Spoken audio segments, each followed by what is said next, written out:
Electric field intensity due to infinite length wire, यानी अनंत रेखीय आवेशित तार के कारण किसी पॉइंट पर विद्युत क्षेत्र की तीव्रता निकालनी है अपने को।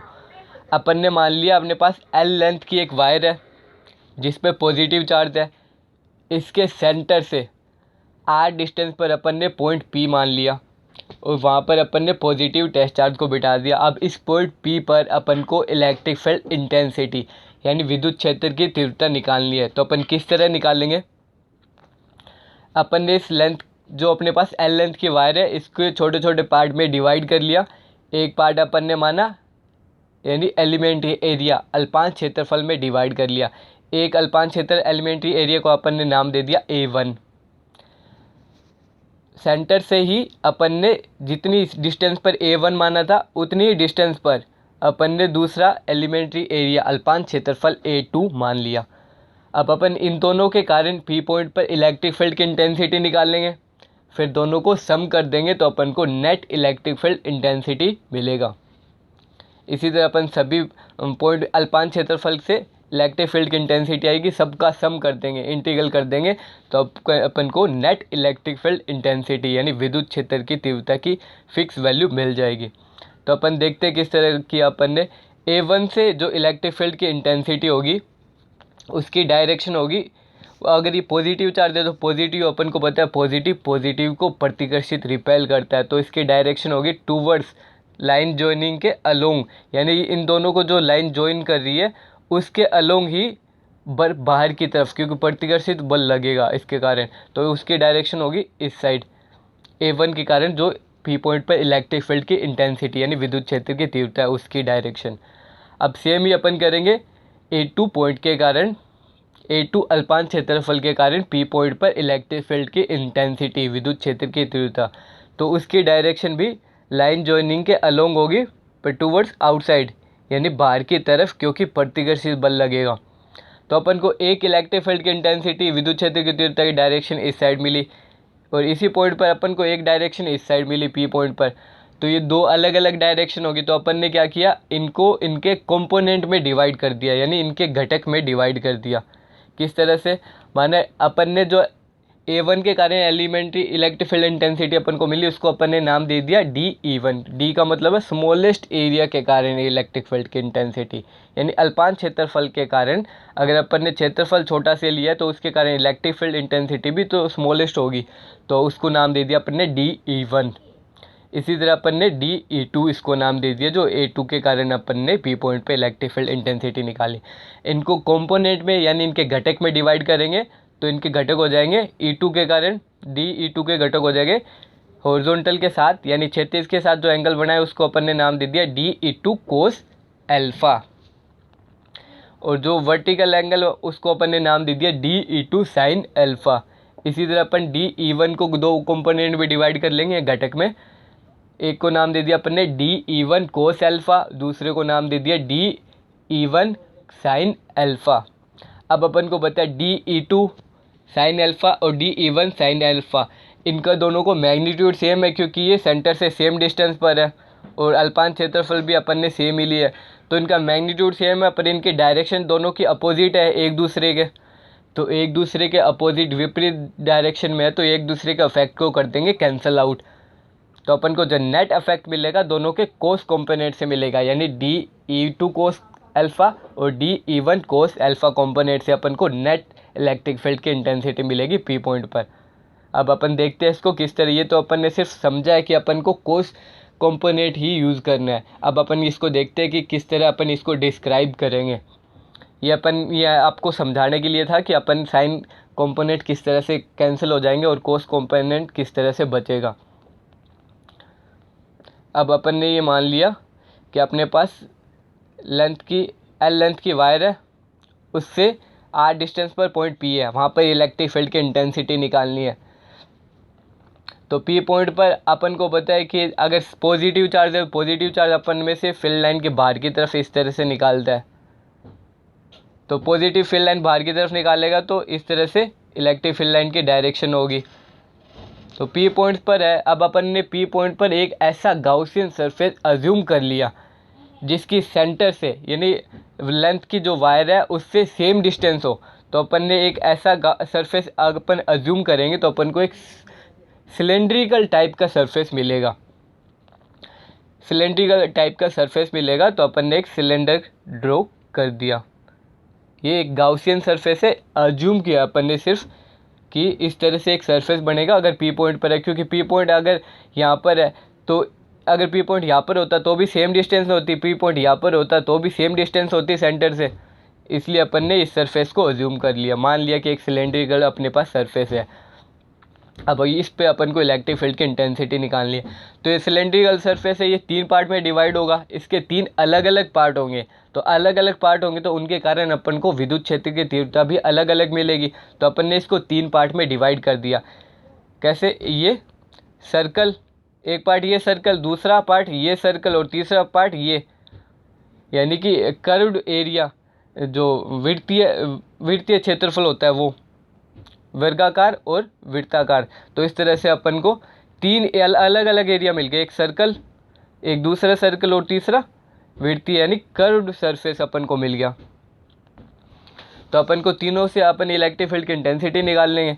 तो अपन ने गाउसियन जो गाउस का लॉ उसको यूज़ करते हुए अपन को पता है गाउसियन जो लॉ होता है, गाउस का लॉ होता है, उसके हिसाब से होता है कि E vector dot D S vector यानी इलेक्ट्रिक फील्ड इंटेंसिटी और एरिया वेक्टर का जो डॉट प्रोडक्ट होता है उनका क्लोज सरफेस का इंटीग्रल यानी बंद पृष्ठ का इंटीग्रल किसके बराबर होता है? Q अपॉन एप्सिलॉन नॉट के बराबर होता है।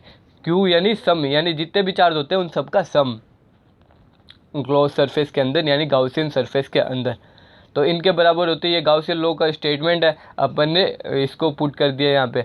अब अपन इलेक्ट्रिक फील्ड इंटेंसिटी निकालनी है तो 3 अलग अलग सरफेस पर निकालेंगे अपन, S1 पर, S2 पर और S3 पर, 3 अलग अलग सरफेस माने अपन ने। तो S1 पे जो इलेक्ट्रिक फील्ड की इंटेंसिटी होगी उसके लिए फॉर्मूला होगा EDS कोस थीटा, इसी तरह S2 के लिए EDS कोस थीटा और इसी तरह S3 सरफेस के लिए EDS कोस थीटा। अब अपन इसमें थीटा की वैल्यू पुट कर देंगे कि E वेक्टर और DS वेक्टर के बीच में एंगल कितना बन रहा है। सबसे पहले अपन सरफेस के लिए देखते हैं, सरफेस S1 के लिए देखते हैं। तो S1 में अपन को पता है कि पॉजिटिव चार्ज यहाँ पे है, तो इसमें से इलेक्ट्रिक फील्ड लाइन की डायरेक्शन इस साइड होगी, क्योंकि पॉजिटिव चार्ज अपन में से इलेक्ट्रिक फील्ड लाइन को बाहर की तरफ निकालता है, तो यहाँ से इलेक्ट्रिक फील्ड की तो डायरेक्शन इस साइड होगी, विद्युत क्षेत्र की तीव्रता। पर अपन बात करिए एरिया वेक्टर की यानी क्षेत्रफल सदिश की, तो क्षेत्रफल सदिश की डायरेक्शन होगी जहाँ से अपन देखते हैं उस तरफ, यानी अपन अगर इसको ऊपर से देखें तो अपनी आंखों की तरफ इसकी डायरेक्शन होगी, क्योंकि ये इसकी डायरेक्शन हमेशा परपेंडिकुलर होती है, परपेंडिकुलर टू प्लेन, तो इसकी डायरेक्शन होगी इस तरह से। तो अपन को DS और E वेक्टर के बीच में एंगल मिल रहे हैं 90 डिग्री, क्योंकि सदिश जो क्षेत्रफल सदिश हो उसकी एरिया की डायरेक्शन होती है नॉर्मल डाउन आउटवर्ड, यानी बाहर निकलता हुआ नॉर्मल, हमेशा परपेंडिकुलर 90 डिग्री के एंगल पर होगा क्षेत्रफल से डायरेक्शन। तो इनके बीच में एंगल अपन को मिला 90 डिग्री S1 सरफेस के लिए। अब अपन S2 सरफेस के लिए देखेंगे तो S2 सरफेस में इलेक्ट्रिक फील्ड की डायरेक्शन इस साइड है। अगर अपन यहाँ से अपन ने एलिमेंट्री एरिया जो माना है उसकी एलिमेंट्री एरिया की अगर अपन डायरेक्शन देखें, क्षेत्रफल सदिश की डायरेक्शन देखें तो वो भी इस साइड होगी, तो इनके बीच में अपन को एंगल मिलेगा 0 डिग्री। इसी तरह अपन को S3 सरफेस में देखेंगे तो भी अपन को 90 डिग्री एंगल मिल रहा है। अब थीटा 90 डिग्री के एंगल कितना वैल्यू कितनी होती है, अपन पुट करेंगे थीटा की वैल्यू पुट कर देंगे 90 डिग्री किसमें, सरफेस, पहले सरफेस में और तीसरे सरफेस में। तो पुट करेंगे तो कोस 90 की वैल्यू होती है 0, कोस 90 की वैल्यू 0 होती है, तो ये वाली टर्म पूरी 0 और ये वाली टर्म भी पूरी 0। अपन को जो इलेक्ट्रिक फील्ड मिलेगा वो मिलेगा S2 सरफेस के कारण, यानी सिर्फ कर्व्ड सरफेस के कारण मिलेगा अपन को। तो अपन ने, क्योंकि इसमें थीटा की वैल्यू है 0 और कोस 0 की वैल्यू होती है 1, तो अपन ने वैल्यू पुट की तो अपन को मिला सेकंड सरफेस के लिए EDS equal to Q upon epsilon naught.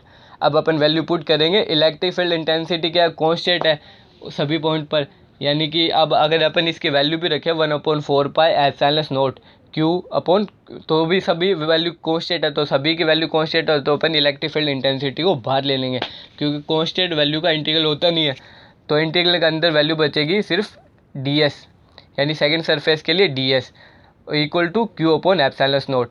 DS क्या है, कर्व्ड सरफेस बचा अपन को, तो सिलेंडर का कर्व सरफेस के वैल्यू होती है 2 पाई RL। अपन वैल्यू पुट करेंगे तो अपन को फॉर्मूला मिलेगा ds का जो इंटीग्रल किया अपन को 2πrl मिला, उसकी वैल्यू अपन पुट करेंगे इस इक्वेशन में, तो अपन को मिलेगा e into 2πrl equal to, अब अपन को पता है कि अपन लीनियर चार्ज डेंसिटी निकालते हैं। लीनियर चार्ज यानी रेखीय आवेश घनत्व क्या होता है, अगर अपने पास एक रेखा है मतलब लाइन के अलोंग चार्ज है, तो अपन को उस पर अगर अपन को डेंसिटी यानी घनत्व निकालना है तो अपन उसको नाम दे देंगे लैम्बडा। लैम्बडा से लिखेंगे और वो होगा चार्ज पर यूनिट लेंथ, यानी कितनी यूनिट लेंथ पर कितने चार्ज है, तो उसको अपन लैम्बडा यानी लीनियर चार्ज डेंसिटी कहेंगे, रेखीय आवेश घनत्व, और लैम्बडा से लिखेंगे। तो लैम्बडा वैल्यू आ जाएगी Q अपॉन L। यहाँ से अपन Q की वैल्यू निकालेंगे तो क्रॉस मल्टीप्लाई से मिल जाएगा लैम्बडा इंटू L। अब अपन Q की वैल्यू पुट कर देंगे इस इक्वेशन में, सेकेंड इक्वेशन में, और ये अपने पास ds की जो वैल्यू है ये भी पुट कर देंगे, तो अपने को इक्वेशन मिलेगी E into 2πrl equal to lambda L upon epsilon naught. अब यहाँ भी L है और यहाँ भी L है, तो ये हो जाएगा कैंसिल आउट। अपन को वैल्यू मिलेगी इलेक्ट्रिक फील्ड इंटेंसिटी की E इक्वल टू लैम्बडा, और ये वैल्यू चली जाएगी क्रॉस में, क्रॉस मल्टीप्लाई से नीचे डिवाइड में, तो अपन को इलेक्ट्रिक फील्ड इंटेंसिटी की वैल्यू मिलेगी lambda upon 2π epsilon naught into R. अब अपन ये क्या है, इसको 2 से ऊपर भी मल्टीप्लाई करते हो, नीचे भी मल्टीप्लाई करते हो, तो नीचे जो हो जाएगा 4 और ऊपर हो जाएगा 2, तो 1/4π एप्सिलॉन नॉट को अपन क्या लिख सकते हैं, के लिख सकते हैं। तो अपन ने वैल्यू लिख दी, ऊपर हो गया 2k लैम्बडा अपॉन आर। इस तरह से अब इसकी सेकंड फॉर्म भी है। अब क्योंकि अपन न्यूमेरिकल करते हैं तो वहाँ पे इस तरह का यूज़ मिलेगा अपन को, के की वैल्यू दी हुई होती है, तो इसलिए अपन ने ये एक अनदर फॉर्म निकाली है इलेक्ट्रिक फील्ड इंटेंसिटी की।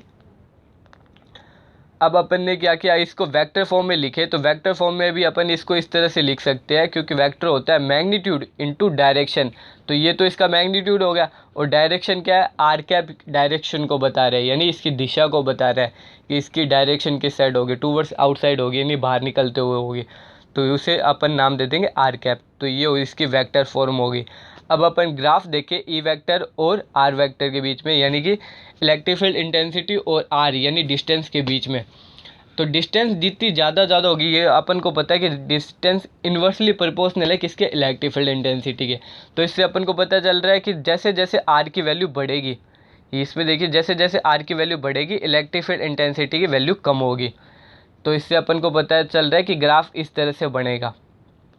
अब अपन इलेक्ट्रिक फील्ड इंटेंसिटी और लैम्बडा आवेश के घनत्व के बीच में अगर ग्राफ बनाए तो किस तरह से मिलेगा, इस फॉर्मूले में देखिए अपन को पता चल रहा है कि जैसे लैम्बडा की वैल्यू बढ़ रही है, अगर लैम्बडा की वैल्यू बढ़ रही है तो इलेक्ट्रिक फील्ड की वैल्यू भी बढ़ रही है, और बढ़ रही है तो अपन को ग्राफ एक पैरेलल लाइन मिलेगी। तो इस तरह से अपन को ग्राफ मिलेगा। अगर अपन बात करें 1/r की, तो 1/r की बात करें तो अपन को ग्राफ इस तरह से मिलेगा, क्योंकि R इन्वर्सली प्रोपोर्शनल है इलेक्ट्रिक फील्ड इंटेंसिटी के। तो ये वैल्यू बढ़ेगी, 1/r की वैल्यू बढ़ेगी तो इलेक्ट्रिक फील्ड इंटेंसिटी की वैल्यू भी बढ़ेगी। तो इस तरह से अपन ने लीनियर चार्ज के कारण अपन ने एक रेखा है जिस पर अपने पास चार्ज डिस्ट्रीब्यूट है, तो उसके कारण अपन ने किसी r डिस्टेंस पर इलेक्ट्रिक फील्ड की इंटेंसिटी देखी। अब अपन नेक्स्ट टॉपिक में एक शीट के कारण किसी r डिस्टेंस पर, शीट यानी जिसमें पूरा क्षेत्रफल हो, सरफेस के कारण अपन किसी r डिस्टेंस पर इलेक्ट्रिक फील्ड की इंटेंसिटी निकालेंगे चार्ज शीट के कारण। वो अपन नेक्स्ट वीडियो में देखेंगे। स्पेरिकल सरफेस के कारण अपन ने इलेक्ट्रिक फील्ड की इंटेंसिटी देख ही ली।